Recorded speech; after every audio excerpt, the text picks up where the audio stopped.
are threatened to be homeless. We think about there are 200 people a day moving into Nashville, right at 60,000 people a year, one of the 5 top cities in America, but it's really a tale of 2 cities. So we see maybe Charlotte Avenue as the line of demarcation, and this affluence on the West End side, and then North Nashville, particularly with the 28th corridor being open, being just so rapidly gentrified that people are being displaced. And there was a rally this past week that folks are doing. Fort Negley, people were camping out because the mission is so filthy they don't want to go to military. Is that why they are not there? Is the mission situation that bad? A lot of the folks who are living at Fort Negley said because of the and the restrictive manner that it's run. So I mean, we appreciate the work that the mission is doing, but we want to make sure that folks have affordable housing, you know. And Nashville's Table, Open Table is doing some great work around that. I want to encourage folks to connect with them and to just participate in any way that they can to help support the work, the incredible work. So they're pushing for public policy.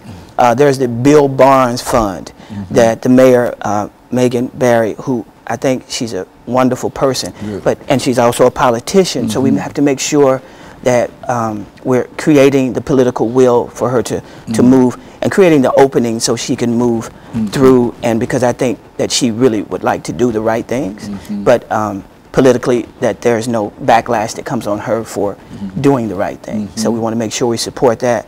I was thinking about Ban the Box that Democracy Nashville has been working on. It's brought Kenneth Kane and some others that, so Ban the Box is this on the application asking about a felony conviction, and with any governmental job, we want to delay that question to maybe the last interview. We're not saying to not disclose at some point, but if you check that I have a criminal record on most applications, you know, it gets thrown after this. Thrown out the door. I understand. And some of these things are 20, 30 years old. People maybe did smoking marijuana or anything, and it continues to haunt them. So we want to say, okay, you've paid your debt to society, and we want to restore that. The restoration of voter rights to former felons. People like Representative Brenda Gilmore helped to get that passed about 6 years ago, and NAACP, other folks, to say if you have this one conviction and it doesn't fall within, there are 4 exclusions that can't be expunged, and then people can get opportunity to get another start. So I've also been working some with Black Lives Matter. And we think about Black Lives Matter, and so this idea, well, don't all lives matter? And of course they do. The best way I heard talked about Black Lives Matter, it says, if you live in a cul-de-sac and your house is on fire, and the fire truck comes, it's going to pass every house on that cul-de-sac and go to the one that's burning to the ground, to the one that is in most need of attention. So the person next door could say, well, why didn't you spray my house? Well, it would hurt your house to spray it if you don't have the fire.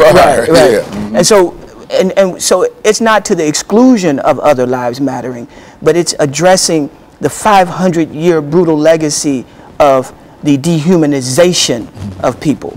And so on this continuum, it places all human beings back on what it means to be human, so that no one is dehumanized and economically exploited. It is also an echo of Jesus when he says that every human being is created in the image of God, in the Imago Dei. And so talking about being made in the image of God and after the likeness of God, then we need to respect everyone's humanity, and we all benefit